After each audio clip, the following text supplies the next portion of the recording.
Hola, te saluda Gabriel Castillo Molina y bienvenido a tu programa teológico La Sana Doctrina. El día de hoy vamos a estar hablando sobre la teología paulina, pero quiero aclarar que solamente voy a tocar ciertos puntos de las cartas Paulina para desarrollar esta enseñanza.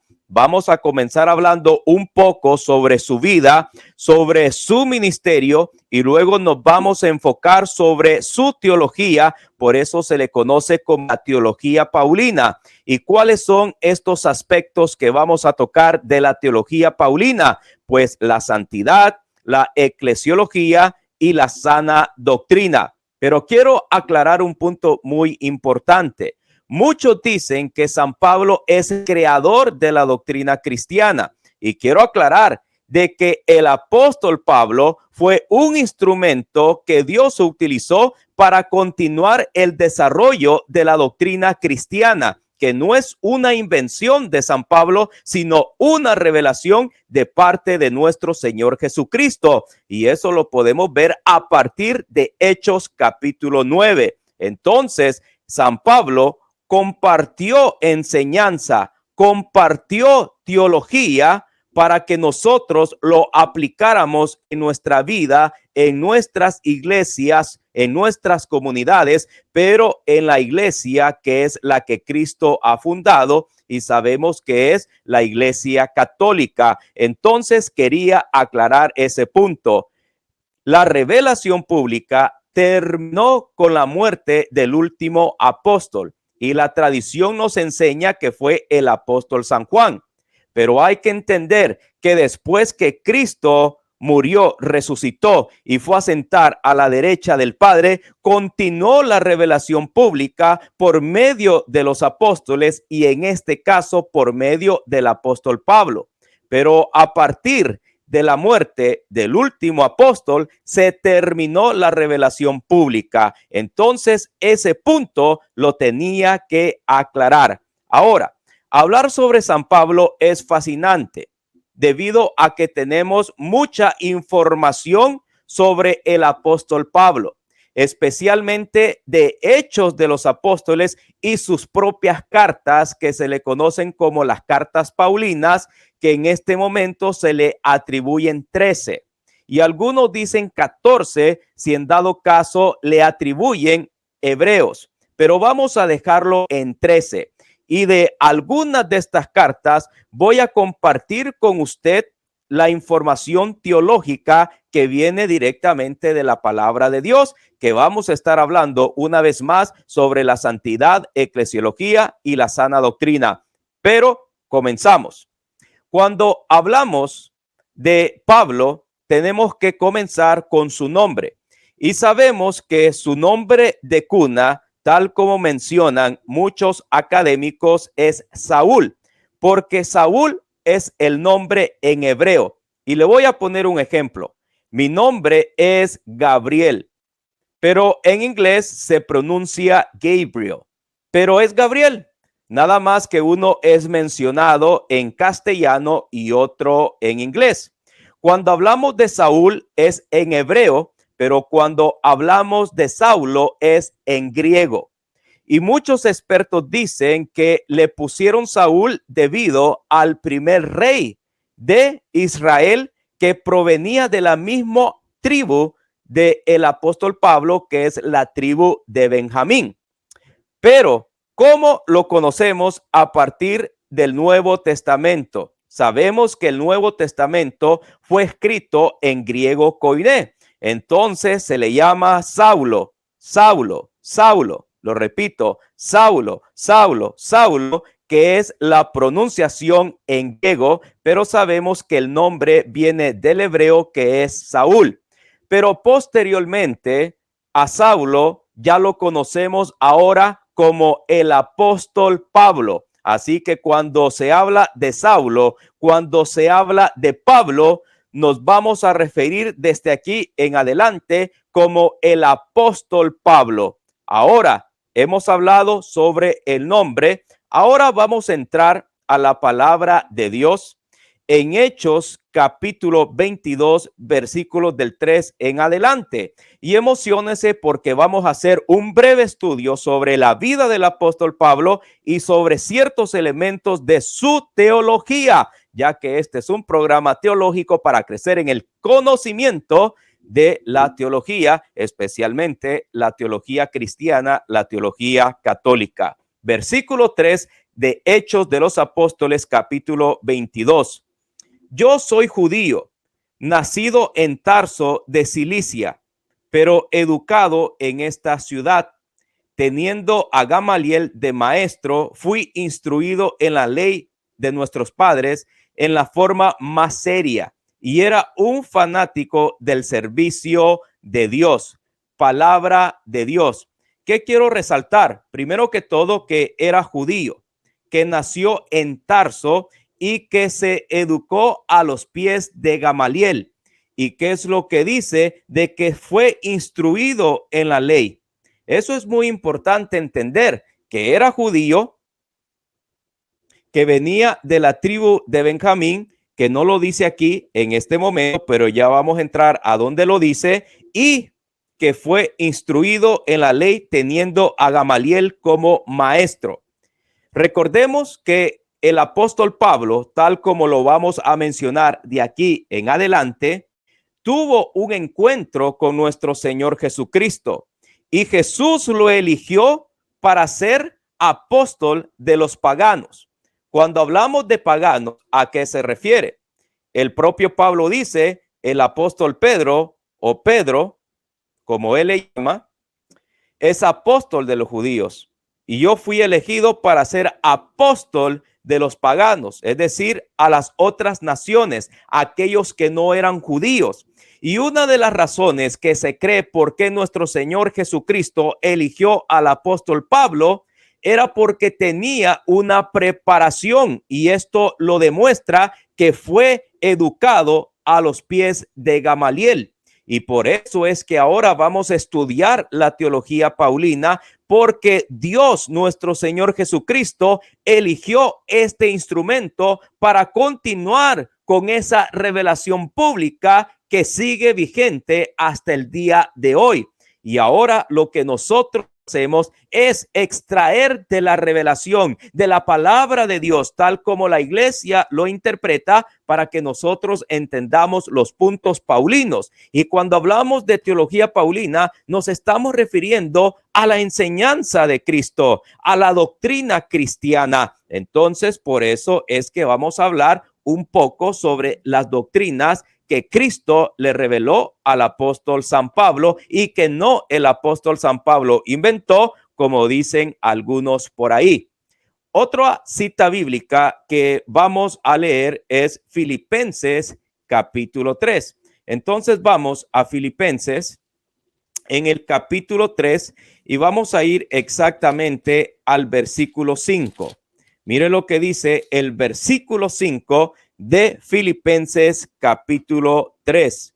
Nací de la raza de Israel, de la tribu de Benjamín, hebreo, hijo de hebreos, y fui circuncidado a los 8 días. Y ahora vamos a entrar al siguiente versículo. Observaba yo la ley, por supuesto, pues era fariseo, y convencido, como lo demostré persiguiendo a la iglesia. Y cuando a ser justo según la ley, fui un hombre irreprochable. Palabra de Dios. Él siguió la ley y lo hizo de una forma irreprochable. Ahora bien, palabra de Dios. Quiero resaltar ciertos puntos para conocer un poco de la vida de San Pablo. Ya hemos visto a través de estos versículos de que nació y que perteneció y que descendió de la tribu de Benjamín, pero también guardaba la ley de una forma irreprochable, y recordemos que había sido formado, educado por Gamaliel. Ahora quiero hablar un tema que no se habla mucho, pero que se estudia dentro de la teología paulina enfocado en su vida personal. No estoy hablando todavía sobre el ministerio que él desarrolló, predicando, misionando, escribiendo o utilizando a un escriba para que él, el escriba, pusiera lo que el apóstol Pablo le decía.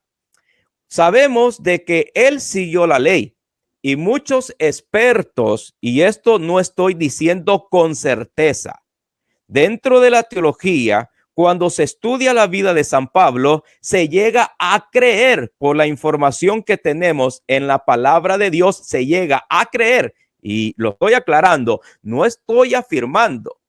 Estoy simplemente dando una información que cabe dentro de la especulación de que San Pablo muy probablemente fue casado, porque si él era fariseo y si él seguía la ley al pie de la letra, una de las enseñanzas de los fariseos era que el hombre tenía que casarse entre los 18 a los 20 años porque tenía que cumplir la ley que está ¿a dónde? En el Torá, en Génesis, creced y multiplicad. Entonces, los fariseos creían de que una persona que no estaba casada, especialmente me estoy refiriendo al hombre, era medio hombre porque no tenía descendencia todavía. Eso no lo digo yo. Eso se estudia cuando uno hace investigaciones, la forma en cómo creían los fariseos y lo que enseñaban. Y enseñaban de que si un varón a los 18 y 20 años no estaba casado, era considerado medio hombre porque no había tenido descendencia. Y si San Pablo seguía al pie de la letra la enseñanza que él había recibido, entonces se llega a deducir que fue casado. Pero eso solamente es una deducción, porque en ninguna parte de la palabra de Dios dice de que fue casado, pero se deduce por la forma en cómo él vivía la ley que él recibió y la forma en cómo fue formado, pero no está comprobado dentro de la revelación, pero son puntos importantes que nosotros podemos seguir investigando para conocer más sobre la vida del apóstol San Pablo. Lo que sí se conoce es de que cuando él tuvo el encuentro con nuestro Señor Jesucristo, ya era una persona soltera, ya que posteriormente leemos en la carta de Corintios que él recomendaba quedarse soltero porque se podía dedicar por completo a la enseñanza, al ministerio que Jesús lo había llamado, que es ser apóstol de los paganos. Ahora, eso está claro dentro de la Biblia de que fue una persona célibe a partir del encuentro que tuvo con nuestro Señor Jesucristo, que está redactado en Hechos de los Apóstoles capítulo 9. Pero son puntos importantes que debemos de tratar cuando se habla de el apóstol San Pablo. Ahora bien, vamos a ir en aquel momento que todos conocemos y que lo acabo de mencionar, que es Hechos de los Apóstoles capítulo 9. Sabemos de que San Pablo descendía de la tribu de Benjamín. Sabemos que fue educado a los pies de Gamaliel y vemos que Jesús lo elige por esa capacidad y por esa preparación, porque ahora con lo que Jesús le iba a dar, iba a interpretar el Antiguo Testamento a la luz de la revelación que Cristo le dio. Y por eso es que ahora nosotros decimos que el Antiguo Testamento se interpreta a la luz del Nuevo Testamento. En aquel tiempo, ¿qué era lo que hizo San Pablo? Recibe la revelación.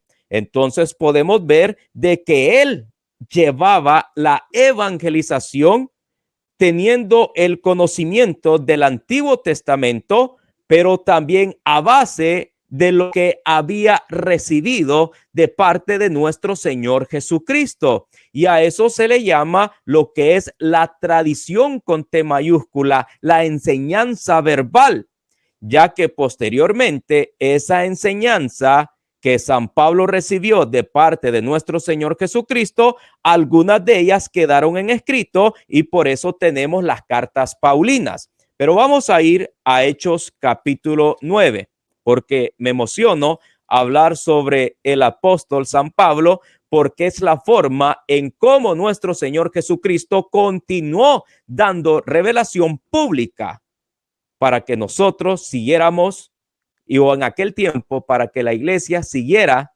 con esa revelación pública que terminó con la muerte del último apóstol. Capítulo 9, versículo 1.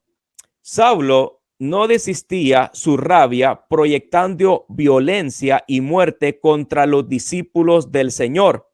Se presentó al sumo sacerdote y pidió poderes por escrito para las sinagogas de Damasco, pues quería detener a cuantos seguidores del camino se encontrara, hombres y mujeres, llevarlos preso a Jerusalén.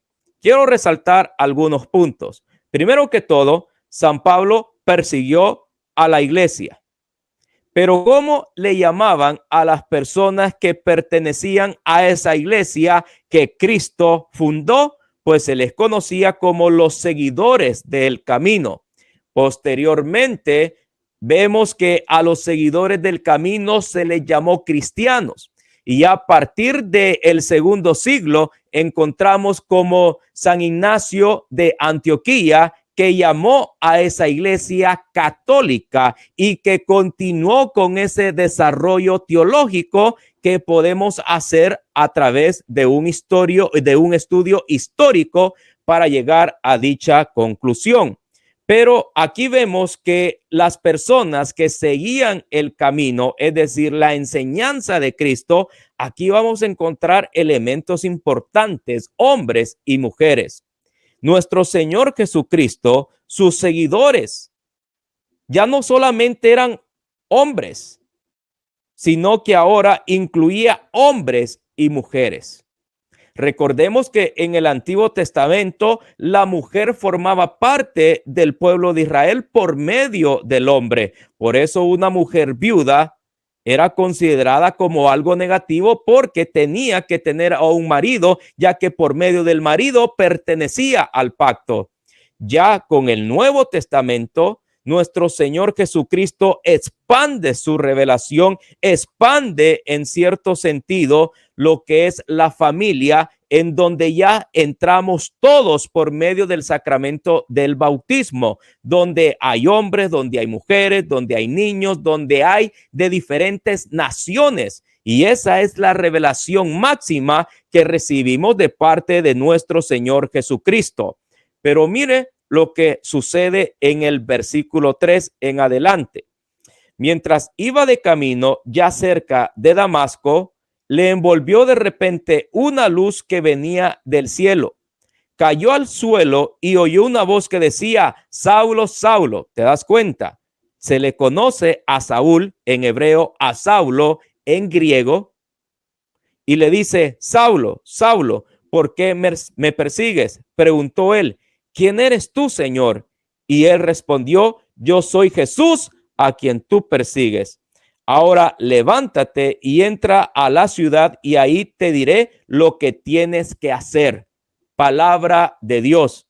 Vemos esta luz que envuelve al apóstol Pablo y escucha una voz y le dice: ve a Damasco y ahí te voy a decir lo que tienes que hacer. Ahí podemos ver que el apóstol Pablo tuvo un cambio radical. Usted ha escuchado: cambia tu manera de pensar y cambiará tu manera de vivir. En este punto, el apóstol Pablo tuvo ese encuentro con nuestro Señor Jesucristo y posteriormente, cuando seguimos leyendo, vemos que el apóstol Pablo recibe revelación de parte de nuestro Señor Jesucristo para seguir elaborando lo que Cristo nos quería comunicar. Y por eso se habla de teología paulina, porque San Pablo comienza a desarrollar lo que Cristo le reveló. no es que San Pablo inventó el cristianismo, porque eso ahora es lo que quieren decir los modernistas en la actualidad, de que San Pablo inventó el cristianismo.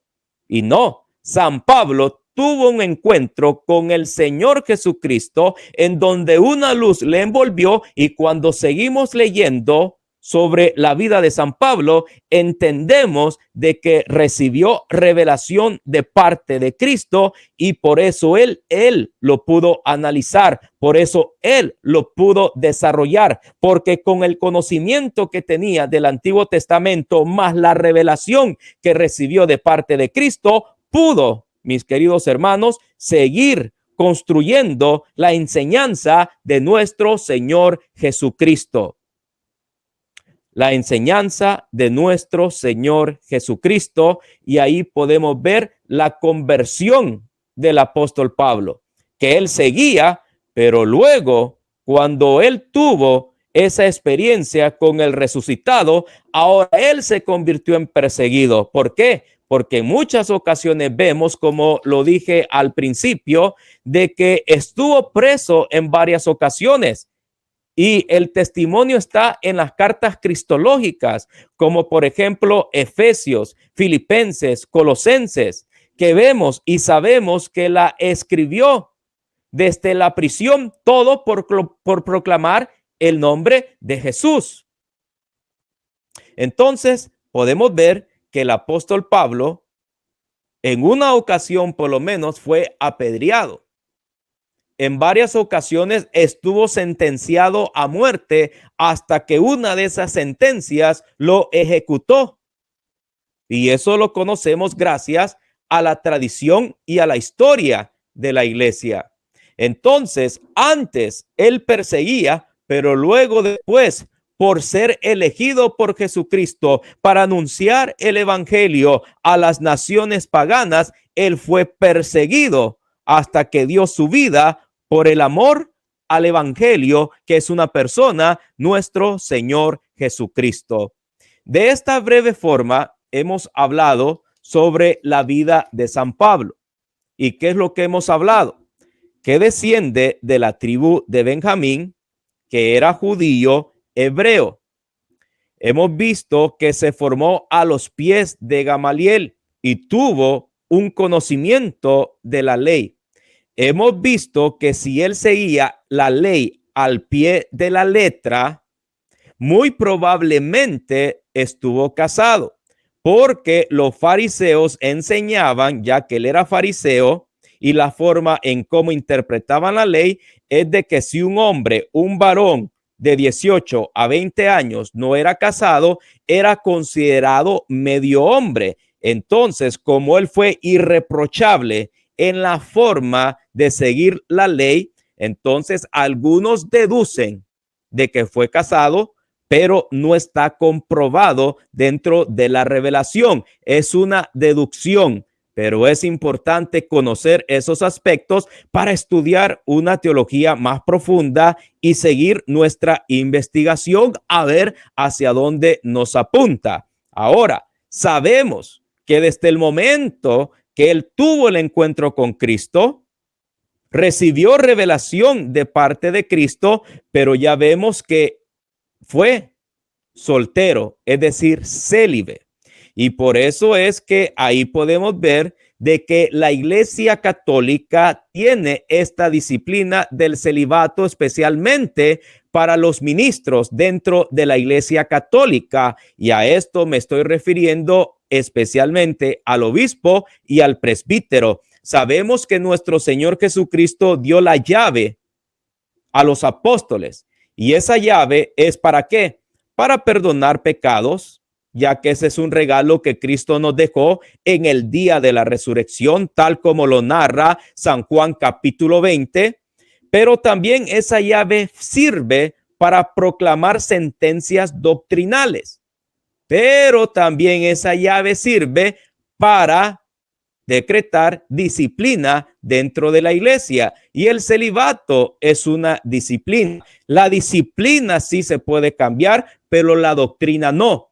Cuando la iglesia proclama un dogma oficial que es de obligatorio para que nosotros los católicos creamos, pues lo hacen con esa autoridad y esa doctrina no se puede cambiar. Pero las disciplinas dentro de la iglesia sí se pueden cambiar. Y el celibato no es un dogma, es una disciplina, y esa disciplina puede ser cambiado por un papa dentro de la iglesia católica, porque sabemos de que al inicio del cristianismo algunos apóstoles estuvieron casados, no todos, pero algunos estuvieron casados y Cristo los eligió. Pero posteriormente la iglesia puso como disciplina que a los que querían ser ministros tenían que ser célibes. ¿Y por qué lo hacen? Porque tienen esa llave, ese poder para declarar disciplina dentro de la iglesia, y una de las disciplinas de tantas que hay es el celibato para los ministros dentro de la iglesia católica, pero no es algo antibíblico. Vemos que el propio Jesucristo fue célibe, vemos que el apóstol San Pablo fue célibe, y en el Antiguo Testamento también tenemos casos de personas célibes como el profeta Jeremías. En el Nuevo Testamento se me escapó también lo que es San Juan el Bautista. O sea que el celibato no es algo antibíblico, está ahí, pero es una disciplina para aquellos que son ministros dentro de la iglesia católica. Y quería hablar de ello porque cabe, ya que nuestro apóstol San Pablo se quedó soltero para dedicarse totalmente al ministerio que Cristo le había encargado, que es ser apóstol de los paganos. Ahora, hablando un poco de su ministerio, sabemos que el apóstol Pablo hizo 3 viajes misioneros, y eso usted lo puede leer en Hechos de los Apóstoles. Por ejemplo, Hechos de los Apóstoles, capítulo 13. Ahí habla sobre el primer viaje misionero y usted puede seguir leyendo hasta los siguientes capítulos.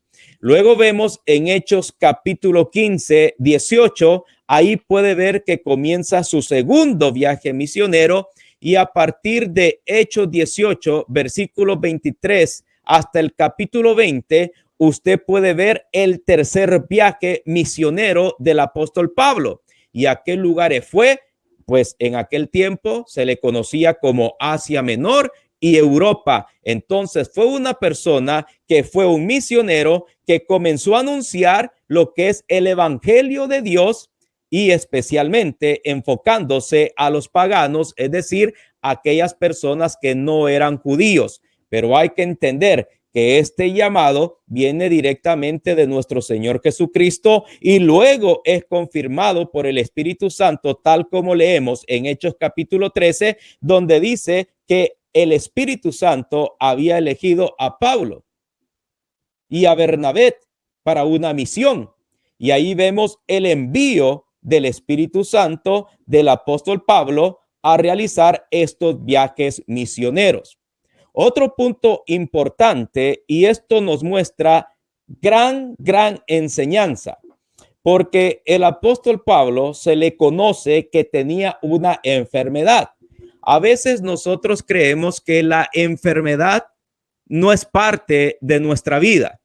El mismo catecismo de la Iglesia Católica nos enseña que aunque nosotros hemos nacido de nuevo por medio del sacramento del bautismo, permanecen, ciertas consecuencias en nuestras vidas, como por ejemplo a lo que se le llama la concupiscencia, es la inclinación hacia el pecado.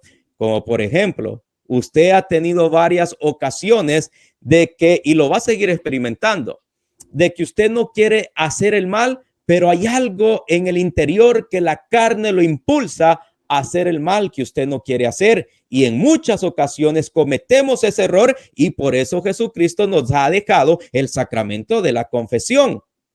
Pero ahí permanecen ciertas consecuencias del pecado original. Hemos sido regenerados, hemos nacido de nuevo, pero permanecen consecuencias como la concupiscencia, pero también la enfermedad. Un cristiano se enferma, a veces tenemos gripe, a veces tenemos enfermedades más graves porque es parte de la vida.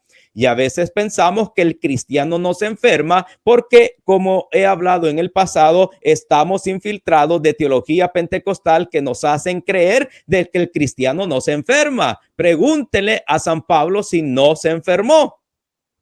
Pregúntenle si algunos discípulos del apóstol San Pablo no se enfermaron, que estuvieron a punto de morir, como Epafras, por ejemplo, por mencionar a uno, o por mencionar a otro, a Timoteo. ¿Y qué es lo que pasó con el apóstol Pablo?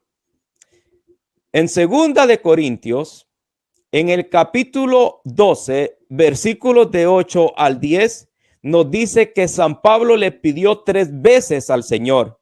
Y cuando hacemos un estudio sobre el número 3, puede significar perfección también. Le pedí a Dios con todas mis entrañas que me sanara. ¿Y qué es lo que le respondió nuestro Señor Jesucristo a San Pablo? Mi gracia te basta. Y ahí continúa diciendo el apóstol San Pablo lo siguiente. Ahora, con esto no quiero decir de que si usted está enfermo físicamente, no le pida a Dios que lo sane, porque Dios tiene el poder para sanar, pero hay que entender que está en su voluntad si lo quiere sanar físicamente, porque el apóstol San Pablo, según el relato de la revelación, no fue sanado. Ahora quiero que lea conmigo en 2 de Corintios, capítulo 12, versículos, voy a leer del 8 en adelante. 3 veces rogué al Señor que lo alejara de mí, pero me dijo, te basta mi gracia. Mi mayor fuerza se manifiesta en la debilidad. Con mucho gusto, pues, me asearé de mis debilidades para que cubra la fuerza de Cristo, porque eso acepto con gusto lo que me toca sufrir por Cristo. Acepto con gusto lo que me toca sufrir por Cristo. Enfermedades, humillaciones, necesidades, persecuciones y angustia. Entonces San Pablo aceptó con gusto. Y muchos van a decir, ¿a qué enfermedad te estás refiriendo?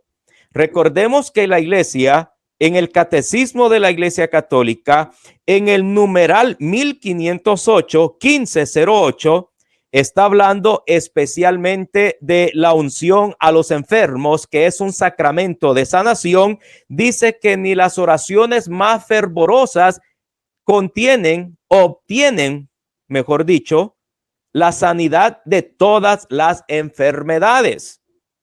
Y pone, por ejemplo, este capítulo, versículos, y le recomiendo que vaya al catecismo de la iglesia. Entonces se está refiriendo a una enfermedad que el apóstol Pablo tenía, pero Cristo le dijo, mi gracia te basta, y él lo aceptó con gusto. Nosotros podemos pedirle al Señor que nos sane físicamente, pero va a depender de su voluntad si él quiere que nuestra enfermedad sea sana, porque no todas las enfermedades físicas son sanadas. Pero una vez más, dentro de la teología paulina no existe en donde diga de que todas las enfermedades físicas son sanas. Tenemos que aceptar la voluntad de Dios, y yo sé que duele, es una realidad, pero hay que entender que tarde que temprano tenemos que partir de este mundo, porque no somos eternos. Y eso duele, eso da miedo, porque uno se confronta con la realidad de la muerte y lógicamente da miedo dejar este mundo, dejar a nuestros seres queridos, pero es una realidad que tenemos que estar con el Señor. Y hay que entender y llegar a ese grado de madurez que tuvo el apóstol Pablo, en donde llega a decir que él desearía estar ya con el Señor, pero que conviene que él siga en este mundo, porque sigue y daba frutos en aquel momento la evangelización que él realizaba, pero llegar a la madurez que él prefiriera estar con el Señor. ¿Nosotros tenemos esa madurez? ¿Será que amamos más al mundo que a nuestro Señor Jesucristo? Y no digo que yo he alcanzado esa madurez, porque yo soy sincero con ustedes, yo no quiero partir todavía porque quiero realizar otros proyectos personales, ministeriales, estar en el crecimiento de mis hijos y siempre uno va a estar ahí con el peligro de la muerte y por eso uno tiene que estar siempre preparado viviendo los sacramentos. Ahora, ¿por qué decimos que es enfermedad? Porque así lo presenta la Iglesia Católica en el Catecismo de la Iglesia, numeral 1508. Pero también se deduce de que la enfermedad que padecía el apóstol Pablo era una enfermedad de la vista. Y eso usted lo puede comprobar en Gálatas capítulo 4, versículos del 13 al 15. Y esta es una deducción. No estoy diciendo que sea la doctrina oficial. La doctrina oficial es que era una enfermedad, pero no se sabe qué enfermedad. Y lo que deducen los expertos, los teólogos, es de que era una enfermedad de la vista, tal como dice en Gálatas capítulo 4, versículo del 13 al 15. Así que hemos hablado sobre la vida de San Pablo. Hemos visto cómo él se convirtió a través de ese encuentro que estuvo con el Señor. Hemos visto sobre sus 3 viajes misioneros que lo realizó en Asia Menor y en Europa. Y usted puede leer especialmente Hechos capítulo 13, luego ir al capítulo 15, luego al capítulo 18, hasta llegar al capítulo 20 para leer sobre estos 3 viajes misioneros. En otras palabras, usted puede leer de Hechos capítulo 13 a Hechos capítulo 20 para leer sobre estos 3 viajes misioneros que el apóstol Pablo hizo en Asia Menor y en Europa. Y también podemos ver que seguir a Jesucristo no nos hace exentos de la tentación y de las enfermedades, ya que aunque hemos sido bautizados, hemos sido regenerados, hemos nacido de nuevo, hay ciertas cosas que permanecen debido al pecado original, que es la muerte, la enfermedad, la concupiscencia, que es la inclinación hacia el pecado. Y hemos visto que muy probablemente la enfermedad que se refiere en 2 de Corintios capítulo 12 sobre el aguijón que sentía el apóstol Pablo, muy probablemente era una enfermedad de la vista, y usted puede leer Gálatas capítulo 4 versículos del 13 al 15. Ahora, vamos a hablar sobre ciertos aspectos dentro de la teología paulina, y hay muchos aspectos que podemos cubrir, pero no lo puedo hacer en un solo video. Pero quiero resaltar 3 enseñanzas que yo creo que son relevantes en nuestros días.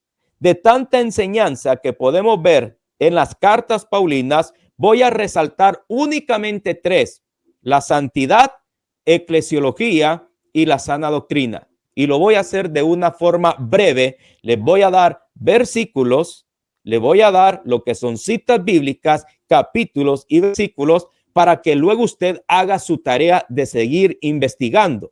Porque cuando uno recibe la información, no retiene la información mucho. Pero cuando uno la recibe, la apunta y la estudia, entonces ahí comenzamos a conocer nuestra doctrina, nuestra teología. Y por eso es que yo invito a mi hermano católico a que se apasione por la doctrina, porque la doctrina es poder. La doctrina no es aburrida. La doctrina nos da conocimiento, nos ayuda a conocer a Cristo, amar a Cristo, seguir los mandamientos, amar a la iglesia, vivir los sacramentos y estar preparados para que cuando el Señor nos llame, estemos lo más santo posible, porque nada impuro entrará al reino de los cielos. Ahora, la santidad. Es muy importante hablar sobre la santidad. Y quiero leer un versículo y luego le voy a dar otros versículos, capítulos y versículos, pero quiero ir primero que todo a Efesios capítulo 1. Efesios capítulo 1, versículo 1, y dice así: carta de Pablo, apóstol de Cristo Jesús por voluntad de Dios. De ahí podemos sacar una enseñanza. Por eso a mí me gusta enseñar de que uno tiene que extraer el mensaje de la Escritura, porque hoy existe la tentación que mi pensamiento, mi nueva idea, le voy a buscar una cita bíblica para soportar lo que es la idea que yo tengo.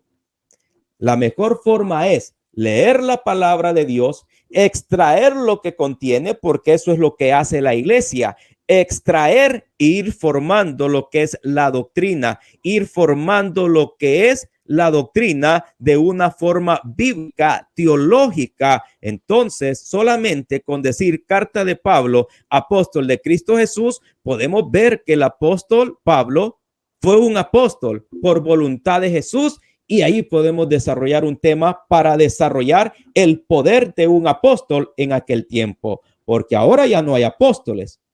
Por eso es que a nuestros ministros no le llamamos apóstol, porque los apóstoles terminó ¿con quién? Los apóstoles terminaron con el último apóstol, San Juan. Y después del apóstol San Juan son los sucesores de los apóstoles, que son los obispos. Los obispos tienen sus auxiliares, que son los presbíteros y los diáconos. Pero te das cuenta, al papa no se le llama apóstol, se le llama papa, padre espiritual. Entonces hay que tener cuidado con nuestros términos. En cierto sentido, pero de una segunda forma, somos apóstoles no en el sentido apóstol como los apóstoles originales, sino como apóstol como enviado. Porque apóstol significa enviado, y yo soy un enviado en un segundo sentido, anunciar el mensaje de Cristo. En esa forma soy apóstol, pero a lo que yo me estoy refiriendo es que hay que tener cuidado sobre el título apóstol, porque hay muchos ahora que se autodenominan apóstoles y que traen una revelación nueva y que con sus pensamientos tuercen muchos versículos de la Escritura, porque supuestamente son apóstoles del Señor que reciben revelación ellos solos en un cuarto, cuando la revelación pública ya la tenemos en la palabra de Dios, lo tenemos en la iglesia tal como lo ha interpretado. Por eso, como católicos, hay que tener cuidado con las revelaciones privadas. Existen revelaciones privadas, muy pocas, pero tenemos que tener al juez de la iglesia para decidir si es cierto o es falso, porque ahora se ha levantado una campaña de apóstoles o de videntes dentro de la iglesia católica que supuestamente reciben revelación y que están predicando con esa revelación que han recibido en su casa, en su cuarto, y predicándolo como que si fuera revelación pública. Hay que tener cuidado con eso, porque puede ser que sea cierto, pero ¿quién lo debe de aprobar? ¿La iglesia? Es decir, la comunidad. No. Nuestra iglesia tiene un orden. Y toda revelación privada tiene que ser aprobada por la Santa Sede. Por eso hay que tener cuidado en estos aspectos de revelación. Pero ya me salí del tema. Carta de Pablo, apóstol de Cristo Jesús por voluntad de Dios a los santos en Éfeso. ¿Qué quiere decir santos? Recordemos de que usted y yo ya somos santos. Y San Pablo le llama a esta comunidad santos, porque el sacramento del bautismo nos deja en un estado de santidad. Nosotros que hemos sido bautizados somos santos y tenemos que seguir con esa vocación, con ese llamado hacia la santidad. Por eso es que cuando nosotros unimos Efesios, ahora me voy a Colosenses, en el capítulo 1, versículo 1 y 2, mire lo que dice. De Pablo, apóstol de Cristo Jesús por voluntad de Dios, y del hermano Timoteo, a los santos y creyentes que viven en Colosa. Una vez más, a esta comunidad también le llama santos, porque el sacramento del bautismo nos dejó en un estado de santidad. Y esa es nuestra vocación. Por eso es que hace sentido en nuestra doctrina católica tener un sacramento de reconciliación, de confesión. Y ese regalo lo hemos recibido por parte de Cristo en San Juan capítulo 20, cuando sopló el Espíritu Santo sobre los apóstoles y ahí les dio la autoridad para perdonar pecados. Y ese regalo lo dio nuestro Señor Jesucristo después de la resurrección. ¿Por qué dio ese poder? Porque sabe la debilidad del humano. Sabe que después de nuestro bautismo vamos a caer en pecado porque existe la concupiscencia, que es la inclinación hacia el pecado. Pero yendo más sobre Colosenses, vamos a ir a Colosenses capítulo 2 y estoy hablando sobre el bautismo. En Cristo recibieron una circuncisión no humana. Colosenses 2, versículos del 11 en adelante. En Cristo recibieron una circuncisión no humana, no quirúrgica, que los despojó enteramente del hombre carnal. Esta circuncisión de Cristo es el bautismo. Entonces, cuando uno hace una conexión sobre el bautismo, aquí nos está dando a entender que por eso el apóstol Pablo le llama santos, porque han sido bautizados. ¿Y han sido qué? En el cual fueron sepultados con Cristo y luego resucitando por haber creído que el poder de Dios que lo resucitó entre los muertos. Entonces, santos por medio del bautismo. El bautismo hizo morir al hombre carnal y hacer crecer el hombre espiritual. Pero va a existir siempre una batalla entre el hombre espiritual y el hombre carnal. Y el hombre carnal lo podemos definir una vez más, la inclinación que me guía al pecado, y por eso es que estamos en luchas constantes. Ahora, en el capítulo 3 de Colosenses, versículo 1, si han resucitado con Cristo, busquen las cosas de arriba. ¿Cómo hemos resucitado? Pues a través del bautismo, tal como dice Colosenses 2, capítulo 2, versículos 11 y 12. Entonces, ya que somos santos, que hemos resucitado con Cristo, ahora, ¿qué es el llamado que nos hace San Pablo? Buscar las cosas de arriba. ¿Y qué es buscar las cosas de arriba? Pues lo vamos a ver en Colosenses capítulo 3, versículo 12. Pónganse el vestido que conviene de elegidos de Dios, sus santos muy queridos. Entonces, el que ha resucitado a través del bautismo es un santo y que tiene que comportarse de la siguiente forma: la compasión, la bondad, humildad, la mansedumbre, la paciencia, soportándose y perdonándose unos con otros. No quiero extenderme sobre este tema, pero quiero que usted vaya a estudiar Efesios capítulo 1, versículos 1 y 2. Colosenses capítulo 1, versículos 1 y 2. Colosenses capítulo 2, versículos del 11 al 12. Colosenses capítulo 3, versículo 1 y Colosenses capítulo 3, versículo 12. ¿Y qué es lo que va a decir en resumen cuando une esta teología, cuando lee una sola carta paulina o dos cartas paulinas o tres cartas paulinas, en este caso dos, que habla de santo? ¿Cómo se llega a ser santo? Por medio del bautismo. Por medio del bautismo hemos sido resucitados con Cristo. Si hemos sido resucitados con Cristo, tenemos que buscar las cosas de arriba. ¿Y qué es buscar las cosas de arriba? Ponerse el vestido nuevo de elegido, de santo de Dios, que se va a transmitir a través de nuestra conducta, que es la humildad, la mansedumbre, la bondad, la paciencia, el soportarnos unos con otros. Eso es lo que hace al nuevo bautizado santo que lucha. Pero ¿qué va a suceder? En algún momento no vamos a ser humildes. En algún momento no vamos a tener bondad. En algún momento vamos a tener discordia, porque la concupiscencia sigue estando ahí presente. Y por eso vuelvo a decir, tenemos el sacramento de la confesión. Segundo punto importante sobre la eclesiología, y lo voy a hacer estos dos puntos de una forma más rápida. Hablar sobre la eclesiología es muy importante como católicos. La forma en cómo nosotros tenemos la iglesia en este momento, obispo, presbítero, diácono, aquellos que han sido consagrados a la vida religiosa, y luego nosotros como laicos formamos el cuerpo de Cristo. Pero ¿de dónde sacamos esta idea de obispo, de presbítero y de diácono? Pues de la teología paulina. Entonces vamos a ir a Filipenses. Filipenses en el capítulo 1, versículo 1. Y ahí vamos a comenzar a hablar de una forma breve, rápida, sobre la eclesiología. Filipenses 1:1.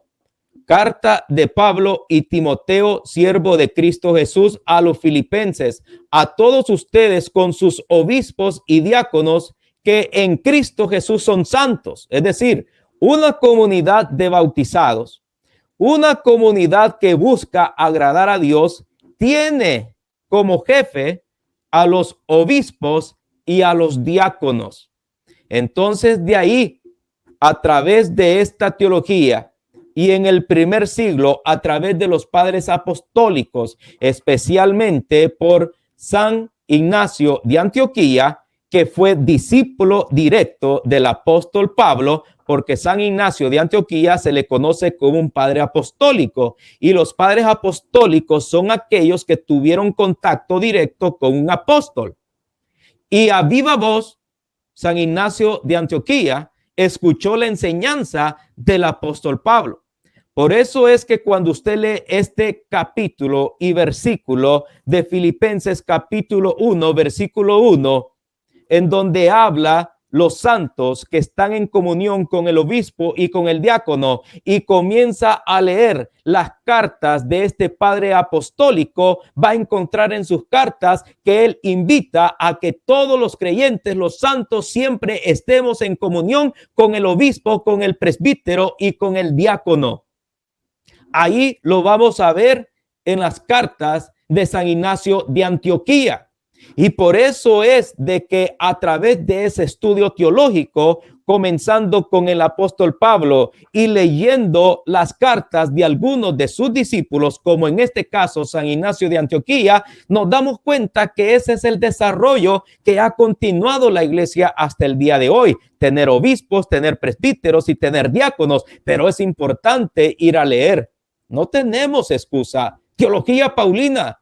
Estos son algunos rasgos que le estoy dando, pero imagínese, y este consejo lo doy, lea este capítulo y versículo y automáticamente vaya a la internet, vaya a Google y ponga cartas de San Ignacio de Antioquía, se las va a poner a leer y va a descubrir la importancia en la teología de San Ignacio de Antioquía, que es un desarrollo de la enseñanza del apóstol Pablo sobre la eclesiología, en el caso en cómo está organizada la iglesia.